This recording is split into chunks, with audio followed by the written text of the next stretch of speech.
हमारा अगला विषय है विक्रमादित्य की उपलब्धियां। चंद्रगुप्त विक्रमादित्य ने विक्रमादित्य की उपाधि धारण की थी। उसका कार्यकाल 380 ईस्वी से 413 ईस्वी तक रहा। उसने अपने भाई रामगुप्त की हत्या करके सिंहासन प्राप्त किया था। नंबर 2, विशाखदत्त की रचना देवी चंद्रगुप्त, बाणभट्ट के हर्षचरित व राजशेखर की काव्य मीमांसा से पता चलता है कि समुद्रगुप्त के पश्चात उसका पुत्र रामगुप्त गद्दी पर बैठा। उसकी पत्नी का नाम ध्रुव देवी था। शकों का शासन उज्जैन तथा सौराष्ट्र पर था। शक आक्रमण के समय कठिन परिस्थितियों में फंसकर शकों से संधि कर ध्रुव देवी को देने का निश्चय किया।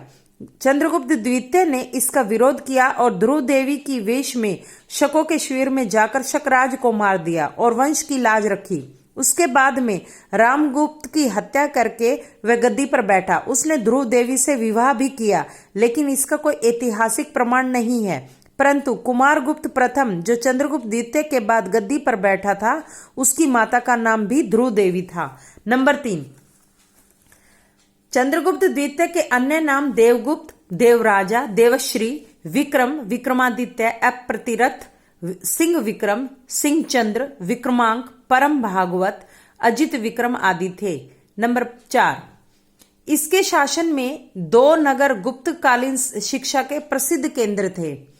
एक पाटलिपुत्र, दूसरा उज्जैनी। प्रथम राजधानी पाटलिपुत्र तथा द्वितीय राजधानी उज्जैनी था।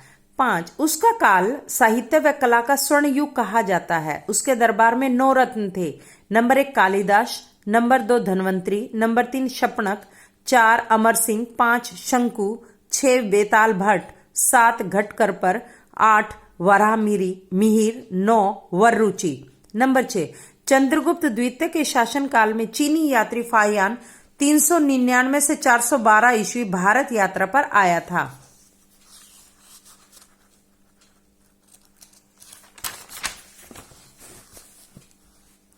नंबर 7, चंद्रगुप्त विक्रमादित्य ने स्वर्ण रेखों के अतिरिक्त चांदी व तांबे के सिक्के भी प्रचलित किए। रजत मुद्राओं का सर्वप्रथम प्रचलन इसने ही कराया था। तांबे के सिक्के पर एक तरफ चंद्रगुप्त द्वितीय की मूर्ति तथा दूसरी तरफ विष्णु वाहन गरुड़ है। सोने के सिक्के पर स्वयं सेव मारते हुए दिखाया गया है। अन्य सिक्के पर बायां हाथ तलवार की मूठ पर रखे हुए, तीसरे एक अन्य सिक्के में हाथ में पुष्प लिए हुए और एक अन्य सिक्के में विष्णु का प्रसाद ग्रहण करते हुए दिखाया गया है। इन सिक्कों से चंद्रगुप्त द्वितीय के विक्रमादित्य के चरित्र का और व्यक्तित्व का पता चलता है।